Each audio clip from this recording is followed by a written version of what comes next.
জিব্রাইল বললেন, ইয়া রাসূলুল্লাহ, মাতা পিতাকে বার্ধক্য অবস্থায় পেয়ে তাদের সেবা করে তাদের সাথে সদাচরণ করে যে সন্তান জান্নাত কামাতে পারলো না, তার জন্য ধ্বংস আপনি বলেন আমিন। আমি বলেছি আমিন।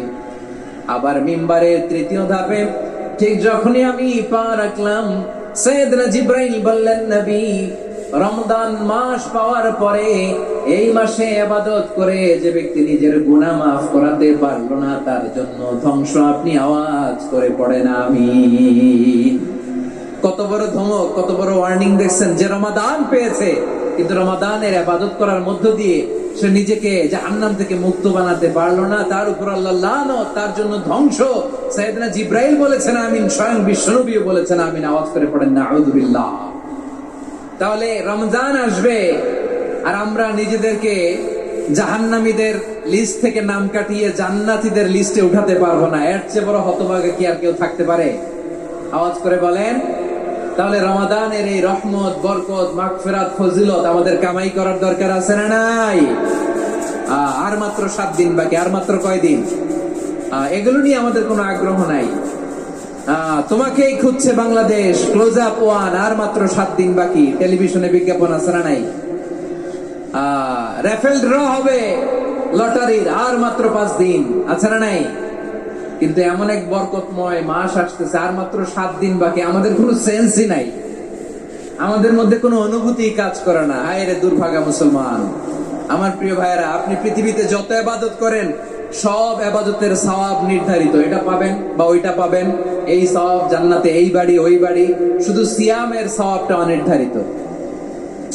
কুল্লু আমালি ইবনে আদম ইউদাফ আল হাসানাতু আশরু আমসালিহা ইলা 700 দি'ফিন ইল্লা সাওম। সব নেক আমলের সওয়াব বাড়তে বাড়তে 700 গুণ, কিন্তু রোজা ছাড়া। রোজার সওয়াব কি হবে? বান্দা খালি রোজা রাখে, ফেরেশতারা কিছু লিখতে পারে না আমলনামায়, কারণ আল্লাহ বলে এটা কিছু লিখিস না, কারণ as-সাওমুলি, এই রোজা রাখছে আমার জন্য, ওয়া আনা আজজি বিহি, এই রোজার সওয়াব, প্রতিদান, অ্যাওয়ার্ড, এটা কিয়ামতের দিন আমি আল্লাহ নিজ হাতে দেব, নিজ হাতে দেব। আরেক বর্ণনায় এসেছে ওয়া আনা উজজাবি, আমি আল্লাহ নিজেই হয়ে যাব রোজার প্রতিদান। সুবহানাল্লাহ পড়েন। আবার আল্লাহর হাবিব বলেন, ইন্না ফিল জান্নাতি সামানিয়াতু আবওয়াব, জান্নাতের দরজা মোট 8টা। ফিহা বাবুন ইউসাম্মা আর-রায়্যান, 8টা দরজার মধ্যে স্পেশাল একটা দরজা আছে, ওই দরজাটার নাম হলো আর-রায়্যান। রায়্যান দরজা, লা ইয়াদখুলুহু ইল্লা সাইমুন, রোজাদাররা ছাড়া কেউ ওই রায়্যান দরজা দিয়ে জান্নাতে ঢুকতে পারবে না। শুধু রোজাদারদের জন্য ওই দরজাটা খোলা থাকবে। দরজাটার নাম আর-রায়্যান। এই লাখো জনতা আওয়াজ করলে এই আওয়াজ হয়। বলেন, রোজাদারদের জন্য জান্নাতে স্পেশাল যে লাল গালিচার সংবর্ধনা, স্পেশাল এন্ট্রি, ওই দরজাটার নাম কি? আর-রায়্যান শব্দটা কেমন লাগে? ভালো লাগে। অনাগত সন্তান যদি কারো আসে, ছেলে সন্তান, নাম রেখে দিয়েন আর-রায়্যান। পারবেন?